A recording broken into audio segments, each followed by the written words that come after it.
In a deep part of the galaxy, after an unfortunate crash landing, a human explorer finds himself stranded on an exotic, untouched planet. While the landscape is mesmerizing, it also holds many dangers unknown to him. Dense, towering trees block out sunlight, making the forest seem otherworldly.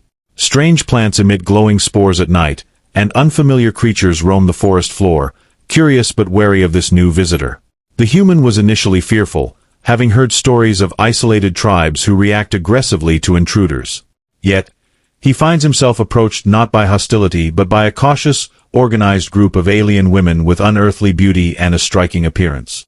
They have elaborate body art, intricate tattoos symbolizing stories and family, and each member of the tribe displays a unique feature that distinguishes her role.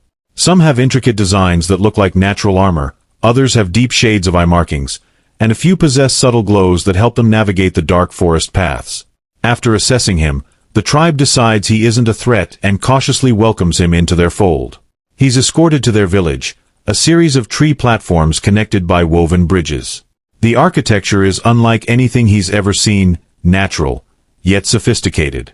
Everything seems grown rather than built, suggesting a deep connection with their environment.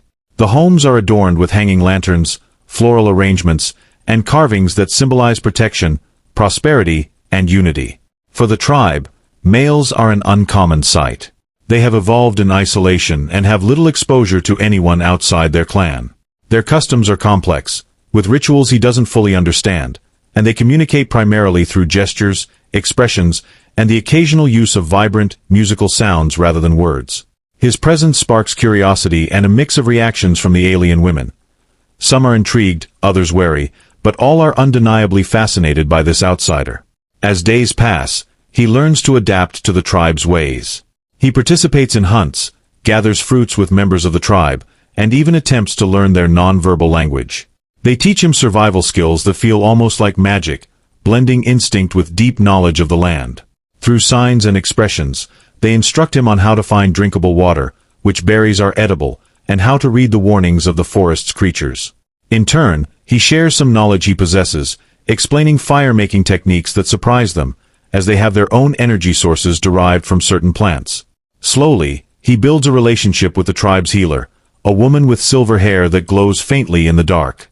She has a calm demeanor and an intuitive understanding of both plants and people. Through her, he learns the tribe's customs and the history of their isolation, a decision made long ago to protect their way of life.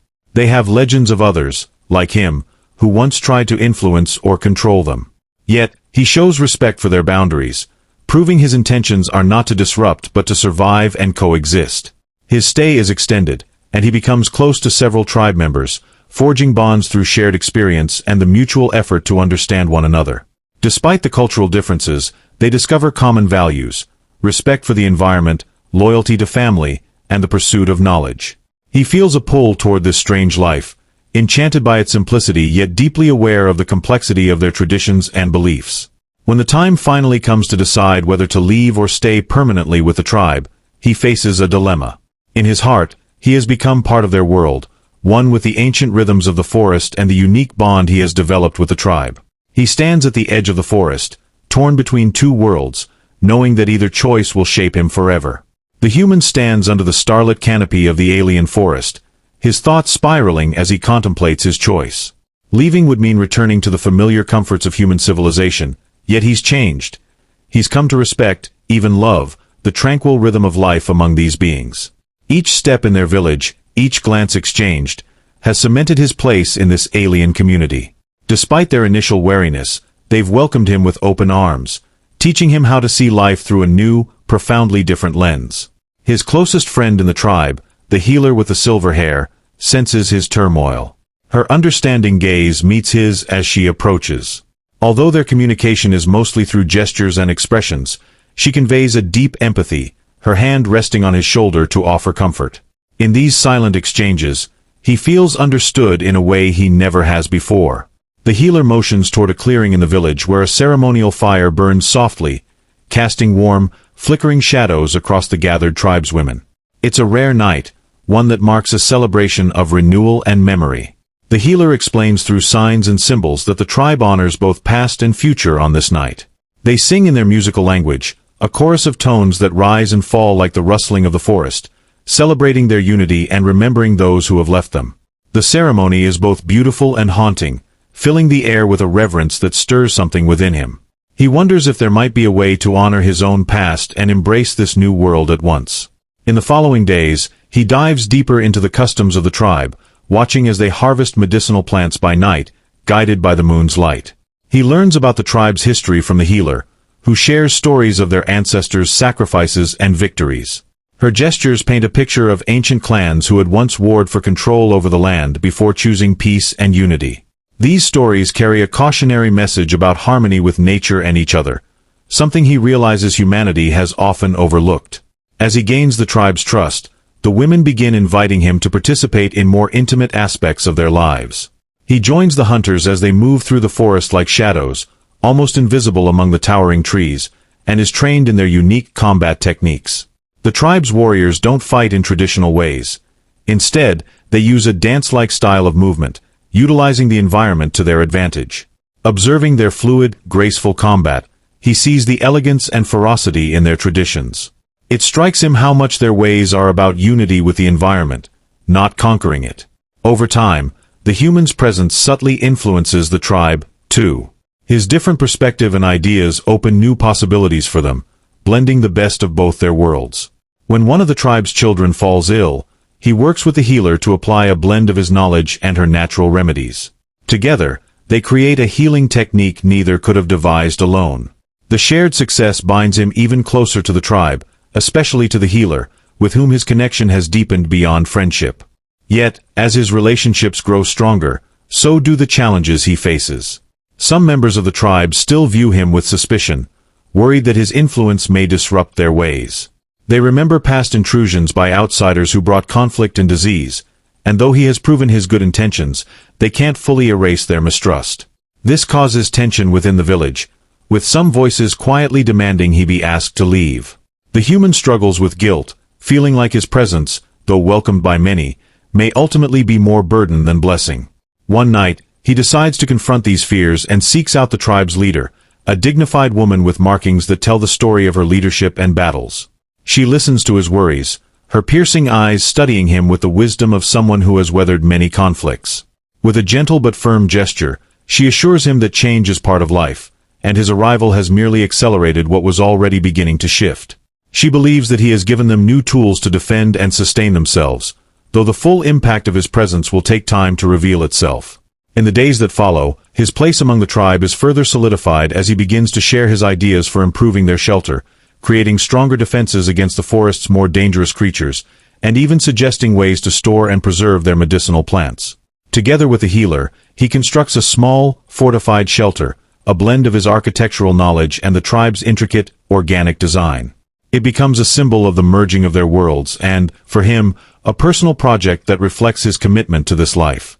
Just as he begins to settle into his new role, however, he faces a final, unexpected test. A neighboring tribe, long thought to be peaceful, suddenly appears at the borders, armed and guarded. They are wary of the human, suspicious of his intentions. The healer reveals that her tribe has a fragile alliance with this group, one that could be threatened by the human's influence. The human must prove his loyalty not only to his adopted tribe but to the surrounding communities. In a gesture of goodwill, he offers to teach the neighboring tribe some of the survival skills he's developed during his stay. He shows them how to craft fire-resistant shelters, to recognize certain dangerous plants, and to defend themselves with techniques learned from both human and alien methods. Gradually, the neighboring tribe's leader comes to respect him, and a tentative alliance is formed. As peace returns to the forest, the human realizes he has finally found a place where he belongs.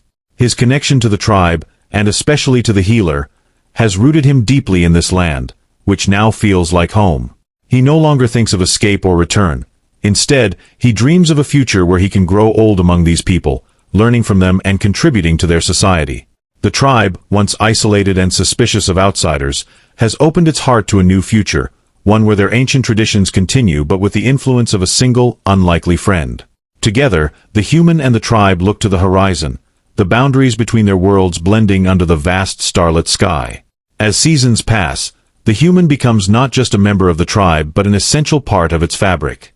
The villagers accept him, even those who once questioned his intentions, seeing his dedication to their customs and his respect for the ways they hold dear.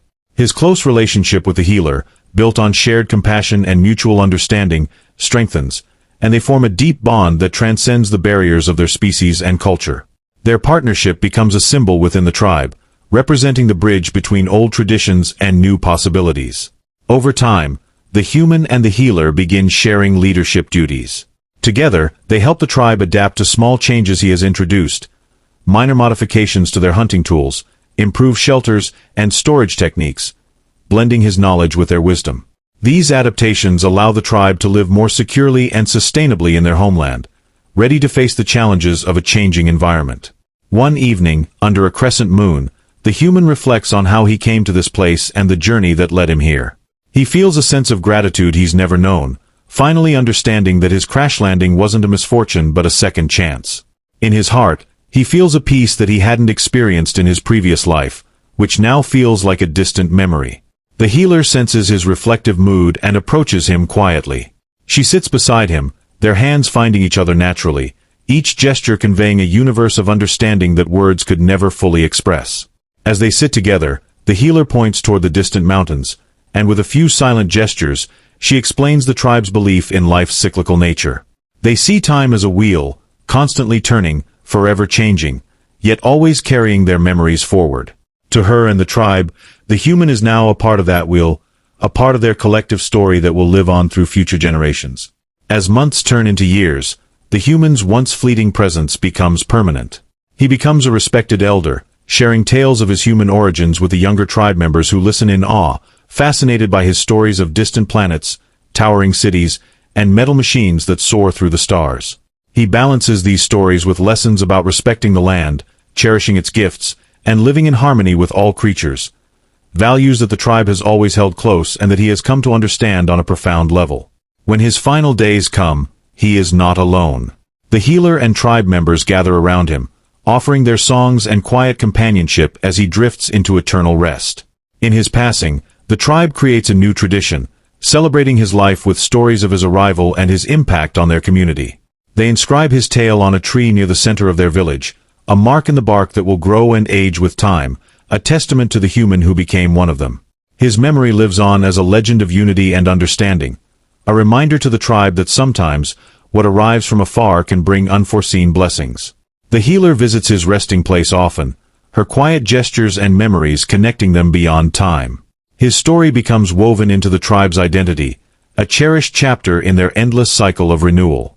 In this way, the human's journey concludes not as a story of survival but of belonging, where two worlds fused into one, leaving a legacy that lives on deep within the heart of the ancient forest.